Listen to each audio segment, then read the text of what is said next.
Exactement, 17h04. Nous avons avec nous en ligne, c'est le président de la commission scolaire English Montréal, Joe Ortona. Comment ça va, Monsieur Ortona? Bonjour. Ça va bien? Ça va bien, et vous? Moi, ça va bien, même quand ça va mal. Monsieur Ortona, est-ce que vous avez le courage de continuer à vivre comme avant? Parce que ça allait bien jusqu'au moment où la Cour d'appel a prononcé ce jugement, a renversé une décision qui était favorable dans la question de la laïcité, favorable donc à votre organisation qui est donc la commission scolaire English Montréal. Oui, alors une décision défavorable, mais il faut savoir deux choses. Premièrement, ce n'est pas nécessairement la fin de cette contestation. Nous allons prendre le temps de bien analyser le jugement et d'en discuter avec les avocats pour voir s'il y a des motifs valables d'aller en appel. Et puis, on aura à ce moment-là une décision à prendre si on décide d'aller en appel ou pas. Alors, c'est toujours la Cour suprême du Canada qui a le dernier mot en matière de contestation judiciaire là, qui se font devant les tribunaux. Maintenant, est-ce que vous avez pris le temps de lire, est-ce que vous avez eu le temps, c'est hier que la décision a été rendue, et vraiment c'est une décision mur à mur en faveur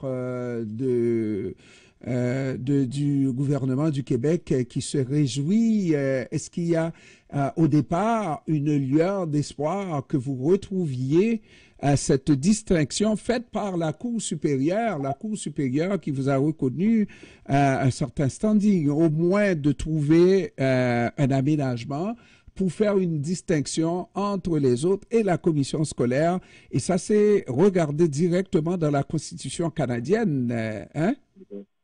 Oui, alors, vous abordez plusieurs points.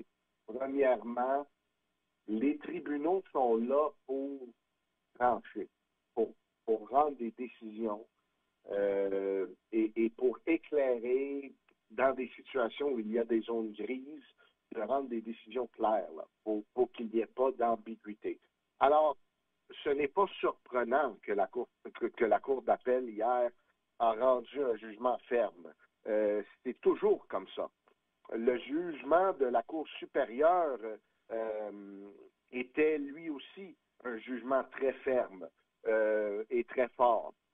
Donc, quand on rend des jugements, les juges ne laissent pas la porte ouverte à dire, ben, voici ce qu'on pense, mais on n'est pas sûr. Non, les juges rendent des décisions. Ils sont là pour juger. Et les juges de la Cour d'appel hier ont rendu leur jugement.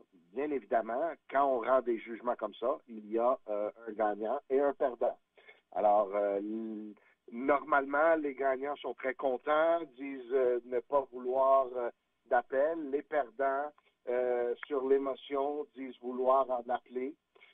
Moi, je ne peux pas faire ce qu'a fait le ministre Jolin Barrette quand il a perdu en première instance. Il a annoncé avant d'avoir même lu le jugement qu'il s'en allait en appel. Si notre commission scolaire décide d'aller en appel, c'est parce qu'il y a des motifs valables d'aller en appel, c'est parce qu'il y a des arguments juridiques qui militent en faveur d'un appel et non pas sur l'émotion. Mais, M. Ortona, en apparence comme ça, là, est-ce que vous croyez véritablement que la Cour suprême puisse valider la position de la Cour supérieure qui reconnaîtrait qu'on puisse avoir deux types de régimes par rapport à la loi 21, n'est-ce pas? Qu'il y ait des enseignants du côté français qui seraient tenus de dévoiler, de ne pas porter de signes ostentatoires, et du côté anglais, d'autres enseignants ou employés, n'est-ce pas, qui pourraient continuer à enseigner, à faire leur travail avec des signes ostentatoires. Alors, premièrement, la Cour suprême, si la cause se rend en Cour suprême, a plusieurs options. Elle peut maintenir le jugement de la Cour d'appel, elle peut confirmer le jugement de la Cour supérieure. La Cour suprême peut aussi rendre un jugement différent, ça veut dire avec des raisonnements différents. La Cour suprême n'est pas liée par les arguments du juge de la Cour supérieure ou des juges de la Cour d'appel. La Cour suprême peut rendre les décisions et faire le raisonnement que la Cour trouve juste. Maintenant, en ce qui a trait aux deux systèmes différents dont vous parlez, il faut comprendre que, premièrement, en matière d'éducation, nous avons déjà deux systèmes différents. Nous avons un réseau public francophone et un réseau public anglophone. Les règles ne sont pas les mêmes dans ces deux systèmes d'éducation. Par exemple, les critères d'éligibilité dans les écoles francophones et anglophones ne sont pas les mêmes. Et ça, c'est pas la Constitution du Canada qui a créé ça. C'est pas Jean Chrétien ou Pierre Elliott Trudeau ou le Parti libéral du Canada ou la monarchie ou Ottawa. C'est la Charte de la langue française qui a été créée par René Lévesque, Camille Lorrain et le Parti québécois, qui ont reconnu que la minorité anglophone au Québec devrait avoir son propre système scolaire, propre à cette communauté. De plus, la loi 21 ne s'applique pas dans les écoles privées. Donc même la coalition Avenir Québec a créé deux systèmes juridiques. Le système scolaire public où la loi 21 s'applique, le système scolaire privé où la loi ne s'applique pas. La loi 21 ne s'applique pas au Grand Nord du Québec, ce qui est à peu près le 2/3 du territoire du Québec. Alors même là, il y a deux systèmes juridiques, un où la loi s'applique, un où la loi ne s'applique pas. Alors je ne comprends pas l'argument que quand c'est uniquement la communauté anglophone qui est exclue, ben là, ça cause un problème.